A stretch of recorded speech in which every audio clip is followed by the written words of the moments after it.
गौतम बुद्ध ऐसे हैं जैसे हिमाच्छादित हिमालय। पर्वत तो और भी हैं, हिमाच्छादित पर्वत और भी हैं, पर हिमालय अतुलनीय है, उसकी कोई उपमा नहीं। हिमालय बस हिमालय जैसा है, गौतम बुद्ध बस गौतम बुद्ध जैसे। पूरी मनुष्य जाति के इतिहास में वैसा महिमापूर्ण नाम दूसरा नहीं।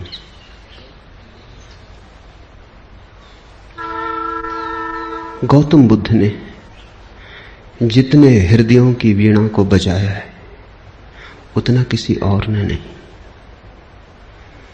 गौतम बुद्ध के माध्यम से जितने लोग जागे और जितने लोगों ने परम भगवत्ता उपलब्ध की है उतनी किसी और के माध्यम से नहीं। गौतम बुद्ध की वाणी अनूठी है और विशेषकर उन्हें जो सोच विचार चिंतन मनन विमर्श के आदि हैं।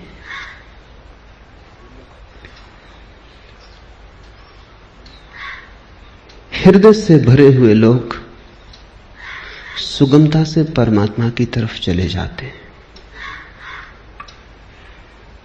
लेकिन हृदय से भरे हुए लोग कहां हैं? और हृदय से भरने का कोई उपाय भी तो नहीं है। हो तो हो, न हो तो न हो। ऐसी आकस्मिक नैसर्गिक बात पर निर्भर नहीं रहा जा सकता।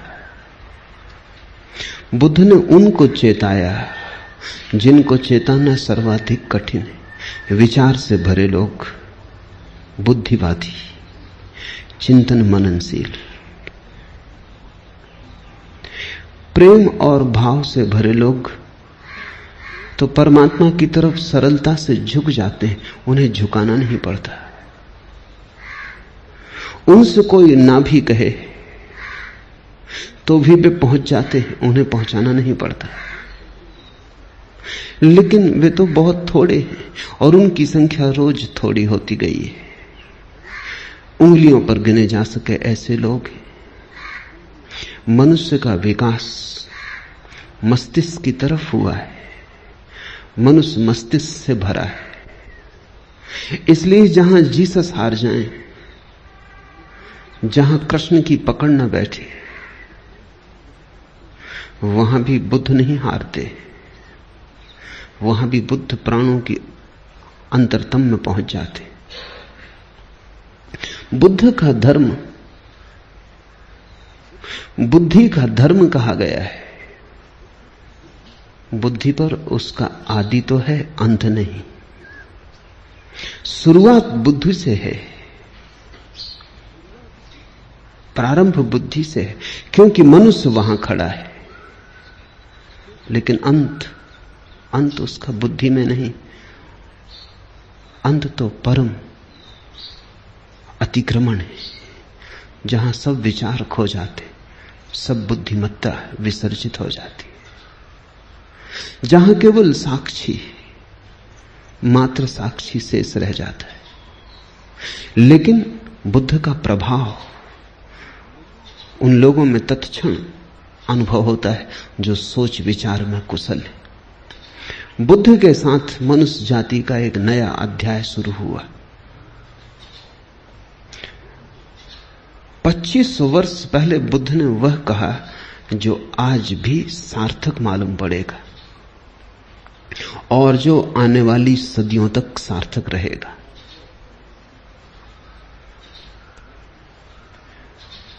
बुद्ध ने विश्लेषण दिया, एनालिसिस दी, और जैसा सूक्ष्म विश्लेषण उन्होंने किया कभी किसी ने ना किया था और फिर दोबारा कोई ना कर पाया। उन्होंने जीवन की समस्या के उत्तर शास्त्र से नहीं दिए, विश्लेषण की प्रक्रिया से दिए। बुद्ध धर्म के पहले वैज्ञानिक, उनके साथ श्रद्धा और आस्था की जरूरत नहीं, उनके साथ तो समझ पर्याप्त है। अगर तुम समझने को राजी हो तो तुम बुद्ध की नौका में सवार हो जाओगे। अगर श्रद्धा भी आएगी तो समझ की छाया होगी, लेकिन समझ के पहले श्रद्धा की मांग बुद्ध की नहीं। बुद्ध ये नहीं कहते कि जो मैं कहता हूं भरोसा कर लो। बुद्ध कहते हैं सोचो, विचारो, विश्लेषण करो, खोजो, पाओ अपने अनुभव से तो भरोसा कर लेना। दुनिया के सारे धर्मों ने भरोसे को पहले रखा है, सिर्फ बुद्ध को छोड़कर।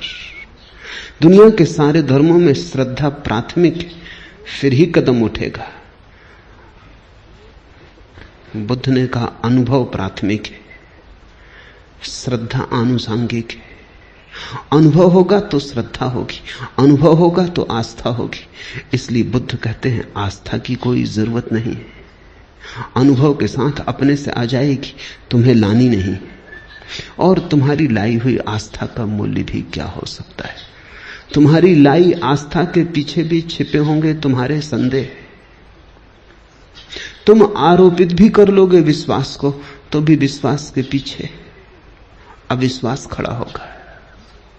तुम कितनी ही दृढ़ता से भरोसा करना चाहो, लेकिन तुम्हारी दृढ़ता कपती रहेगी और तुम जानते रहोगे कि जो तुम्हारे अनुभव में नहीं उतरा है उसे तुम चाहो भी तो भी कैसे मान सकते हो, मान भी लो तो भी कैसे मान सकते हो। तुम्हारा ईश्वर कोरा शब्द जाल होगा जब तक अनुभव की किरण न उतरी हो। तुम्हारे मोक्ष की धारणा मात्र शाब्दिक होगी जब तक मुक्ति का थोड़ा स्वाद तुम्हें न लगा हो।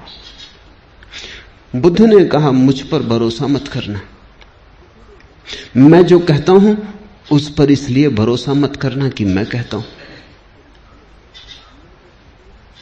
सोचना, विचारना, जीना तुम्हारे अनुभव की कसौटी पर सही हो जाए तो ही सही है, मेरे कहने से क्या सही होगा।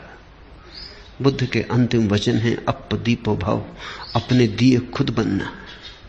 और तुम्हारी रोशनी में तुम्हें जो दिखाई पड़ेगा फिर तुम करोगे भी क्या? आस्था ना करोगे तो करोगे क्या? आस्था सहज होगी, उसकी बात ही उठानी व्यर्थ है। बुद्ध का धर्म विश्लेषण का धर्म है, लेकिन विश्लेषण से शुरू होता है, समाप्त नहीं होता। वहां समाप्त तो परम संश्लेषण पर होता है। बुद्ध का धर्म संदेह का धर्म है, लेकिन संदेह से यात्रा शुरू होती है, समाप्त नहीं होती। समाप्त तो परम श्रद्धा पर होती। इसलिए बुद्ध को समझने में बड़ी भूल हुई, क्योंकि बुद्ध संदेह की भाषा बोलते हैं तो लोगों ने समझा ये संदेहवादी है। हिंदू तक न समझ पाए, जो जमीन पे सबसे ज्यादा पुरानी कौम। बुद्ध निश्चित ही बड़े अनूठे रहे होंगे, तभी तो हिंदू तक समझने से चूक गए। हिंदुओं तक कोई आदमी खतरनाक लगा, घबराने वाला लगा। हिंदुओं को भी लगा कि ये तो सारे आधार गिरा देगा धर्म के। और यही आदमी है जिसने धर्म के आधार पहली दफा ढंग से रखे। श्रद्धा पर भी कोई आधार रखा जा सकता है, अनुभव पर ही आधार रखा जा सकता है। अनुभव की छाया की तरह श्रद्धा उत्पन्न होती। श्रद्धा अनुभव की सुगंध है, और अनुभव के बिना श्रद्धा अंधी है। और जिस श्रद्धा के पास आंख ना हो, उससे तुम सत्य तक पहुंच पाओगे? बुद्ध ने बड़ा दुस्साहस किया। बुद्ध जैसे व्यक्ति पर भरोसा करना एकदम सुगम होता है। उसके उठने बैठने में प्रामाणिकता होती है, उसके शब्द शब्द में वजन होता है, उसके होने का पूरा ढंग स्वयं सिद्ध होता है। उस पर श्रद्धा आसान हो जाती है। लेकिन बुद्ध ने कहा तुम मुझे अपनी बैसाखी मत बनाना। तुम अगर लंगड़े हो, मेरी बैसाखी के सहारे चल लिए, कितनी दूर चलोगे, मंजिल तक न पहुंच पाओगे। आज मैं साथ हूं, कल मैं साथ न रहूंगा, फिर तुम्हें अपने ही पैरों पर चलना है। मेरी रोशनी से मत चलना, क्योंकि थोड़ी देर को संग साथ हो गया है अंधेरे जंगल में, तो मेरी रोशनी में थोड़ी देर रोशन हो लोगे, फिर हमारे रास्ते अलग हो जाएंगे। मेरी रोशनी मेरे साथ होगी, तुम्हारा अंधेरा तुम्हारे साथ होगा। अपनी रोशनी पैदा करो, अप दीपो भव। ये बुद्ध का धम्मपद, कैसे वो रोशनी पैदा हो सकती है अनुभव की, उसका विश्लेषण है। श्रद्धा की कोई मांग नहीं है, श्रद्धा की कोई आवश्यकता भी नहीं है। इसलिए बुद्ध को लोगों ने नास्तिक कहा, क्योंकि बुद्ध ने यह भी नहीं कहा कि तुम परमात्मा पर श्रद्धा करो। तुम कैसे करोगे श्रद्धा? तुम्हें पता होता तो तुम श्रद्धा करते ही, तुम्हें पता नहीं है। इस अज्ञान में तुम कैसे श्रद्धा करोगे? और अज्ञान में तुम जो श्रद्धा बांध भी लोगे, वो तुम्हारी अज्ञान के ईंटों से बना हुआ भवन होगा। उसे तुम परमात्मा का मंदिर कैसे कहोगे? वो तुमने भय में बना लिया होगा। मौत डराती होगी, इसलिए सहारा पकड़ लिया होगा। यहां जिंदगी हाथ से जाती मालूम होती होगी, इसलिए स्वर्ग की कल्पनाएं कर ली होंगी। लेकिन इन कल्पनाओं से, भय पर खड़ी हुई इन धारणाओं से कहीं कोई मुक्त हुआ है?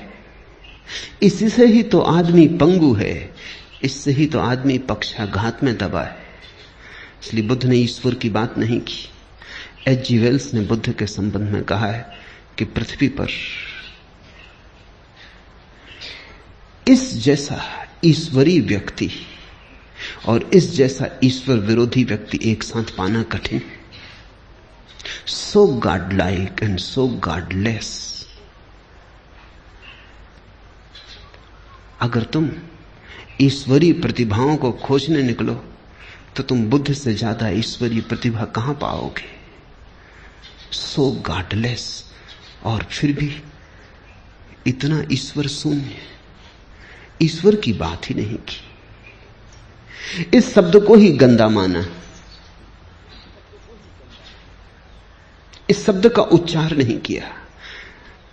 इससे यह मत समझ लेना कि ईश्वर विरोधी थे बुद्ध। उच्चार नहीं किया क्योंकि उस परम शब्द का उच्चार किया नहीं जा सकता। उपनिषद कहते हैं ईश्वर के संबंध में कुछ कहा नहीं जा सकता, लेकिन इतना तो कह ही देते। बुद्ध ने इतना भी ना कहा। वो परम उपनिषद, उनके पार उपनिषद नहीं जाता। जहां उपनिषद समाप्त होते हैं वहां बुद्ध शुरू होते। आखिर इतना तो कह ही दिया, रोक ना सके अपने को कि ईश्वर निर्गुण है, तो निर्गुण उसका गुण बना दिया। कहा कि ईश्वर निराकार है, तो निराकार उसका आकार हो गया। लेकिन बिना कहे न रह सके। उपनिषद के ऋषि भी बोल गए, मौन में ही संभालना था उस संपदा को, बोलकर गंवा दी। बंधी मुट्ठी लाख की थी, खुली दो कौड़ी की हो गई। वो बात ऐसी थी कि कहनी नहीं थी, क्योंकि तुम जो कुछ भी कहोगे वो गलत होगा।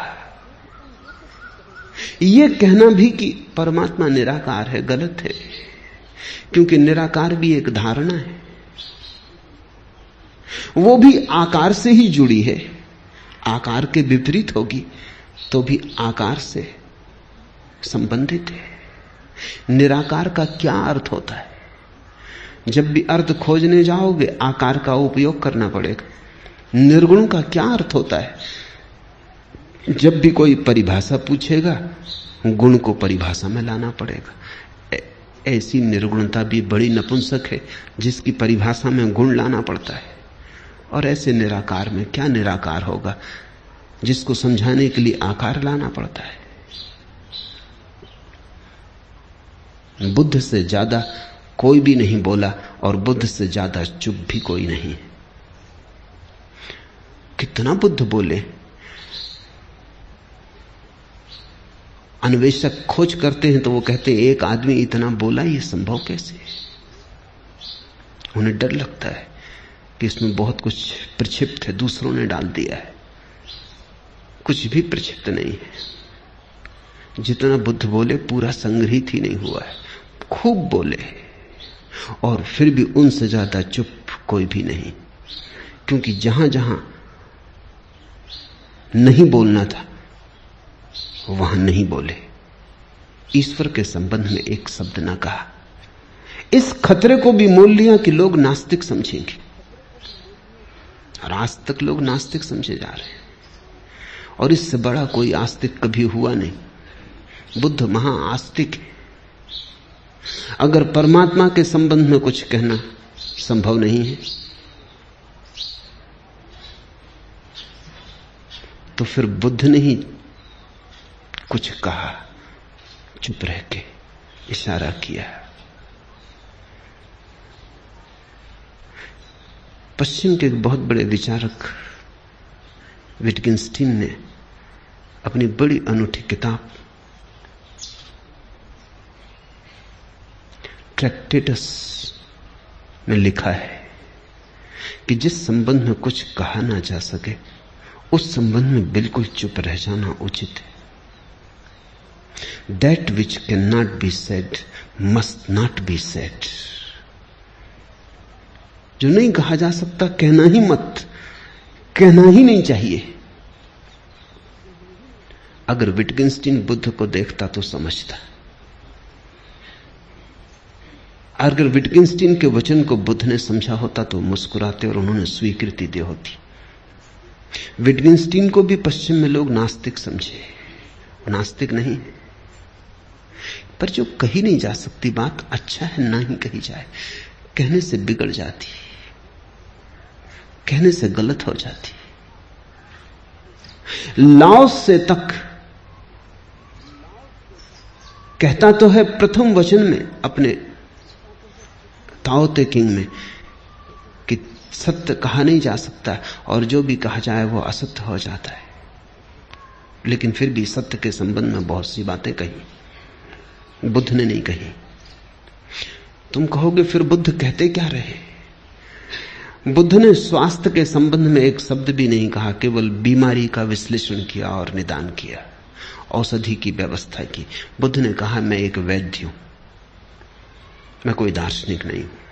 मैं तुम्हारी बीमारी का विश्लेषण करूंगा, निदान करूंगा, औषधि सुझा दूंगा, और जब तुम ठीक हो जाओगे तभी तुम जानोगे कि स्वास्थ्य क्या है। मैं उस संबंध में कुछ भी ना कहूंगा। स्वास्थ्य जाना जाता है, कहा नहीं जा सकता। बीमारी मिटाई जा सकती है, बीमारी समझाई जा सकती है, बीमारी बनाई जा सकती है, बीमारी का इलाज हो सकता है, सही हो सकता है, गलत हो सकता है, बीमारी के साथ बहुत कुछ हो सकता है। स्वास्थ्य जब बीमारी नहीं होती तब जो शेष रह जाता है वही, उस तरफ केवल इशारे हो सकते हैं, मौन इंगित हो सकते हैं, वे भी प्रत्यक्ष नहीं, बड़े परोक्ष। बुद्ध के धर्म को शून्यवादी कहा गया है। शून्यवादी उनका धर्म है, लेकिन इससे यह मत समझ लेना कि शून्य पर उनकी बात पूरी हो जाती, नहीं, बस शुरू होती। बुद्ध एक ऐसे उत्तुंग शिखर है जिसका आखिरी शिखर हमें दिखाई नहीं पड़ता। बस थोड़ी दूर तक हमारी आंखें जाती, हमारी आंखों की सीमा है। थोड़ी दूर तक हमारी गर्दन उठती है, हमारी गर्दन के झुकने की सामर्थ्य है। और बुद्ध खोते चले जाते हैं। दूर हिमाच्छादित शिखर है, बादलों के पार।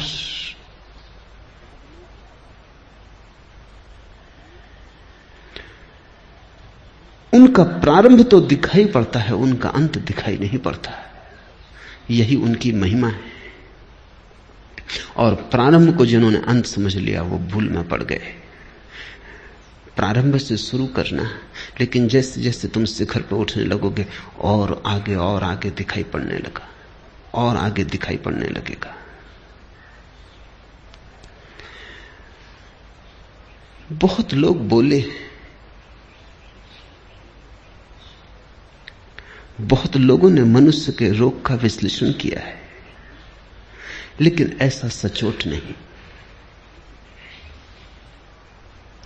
बड़े सुंदर ढंग से लोगों ने बातें कही, बड़े गहरे प्रतीक उपाय में लाए, पर बुद्ध के कहने का ढंग ही और, अंदाजे बयां और। जिसने एक बार सुना पकड़ा गया, जिसने एक बार आंख से आंख मिला ली फिर भटक न पाया। जिसको बुद्ध की थोड़ी सी भी झलक मिल गई उसका जीवन रूपांतरित हुआ।